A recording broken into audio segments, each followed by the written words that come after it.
sont dans un silence. Depuis que Donald Trump est rentré à la Maison Blanche, au bureau ovale, les démocrates sont dans un silence. Ils sont dans un silence. Et ce silence est vraiment terrible. À l'exception de celles et ceux qui ont déjà, nous savons tous qu'il y a toujours des gens qui ne supportent pas être en face de celui afin que l'autre puisse le diriger. C'est-à-dire les gens qui aiment faire l'allégeance. Sont allés faire quelques-uns qui sont allés faire l'allégeance à ce nouveau pouvoir de Trump et qui essaie de montrer une transparence dans ce qu'il fait. Évoluant à suivre cette situation, leur entretien, j'ai cru ou j'ai dû entendre le président Donald Trump dire, je répète, dire, ça c'est en anglais, nous essayons de comprendre aussi l'anglais. Vos terres rares, vous allez les rendre parce que vous êtes responsable de centaines de milliers de morts. C'est votre faute. Vous aurez pu éviter la guerre. Mais vous avez choisi de suivre les démocrates. Vous manquez de respect aux États-Unis. Vous jouez avec la vie des gens, avec la troisième guerre mondiale. Face à ce genre de déclaration du président Donald Trump, personnellement, je me suis dit,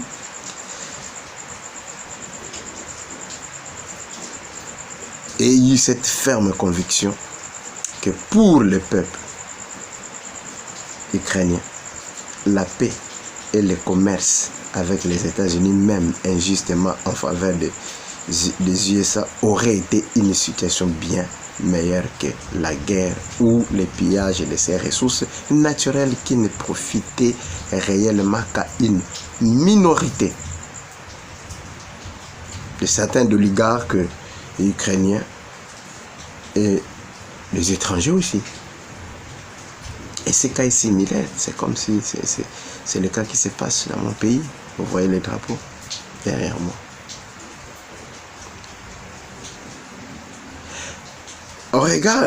Quand on regarde de près, le président Trump est en train de changer radicalement, je dis bien radicalement, la politique étrangère des USA.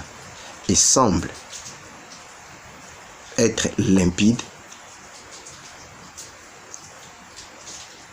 et surtout très serein et si critiqué par le monde, Sa politique, elle change, sa politique, elle est limpide, sa politique, elle est sereine, mais le monde lui voit avec un œil très critique.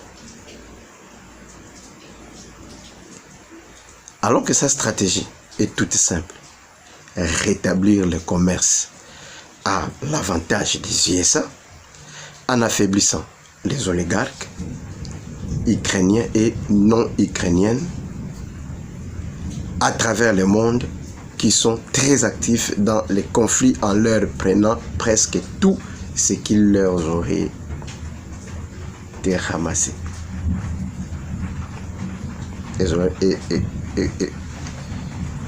autant pour moi amassé. Tout ce qu'ils auraient amassé. Faire la paix en Ukraine et partout ailleurs dans le monde. Je l'ai dit tout à l'heure par rapport aussi à la situation de la RDC. Ça ne se limite pas en RDC, mais dans la zone de Sahel. Nous voyons aujourd'hui le Tchad, nous voyons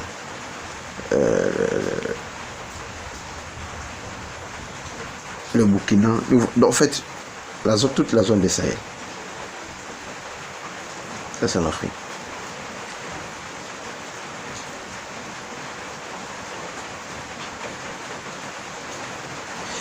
Et ceci pousse L'épouse a dit que non, il veut se laver les mains de toutes ces réalités, puis se concentrer sur le recentrage de l'économie américaine et la guerre économique avec la Chine qui est vraiment la priorité parce que la Chine monte en puissance. La Chine fait partie des BRICS, des groupes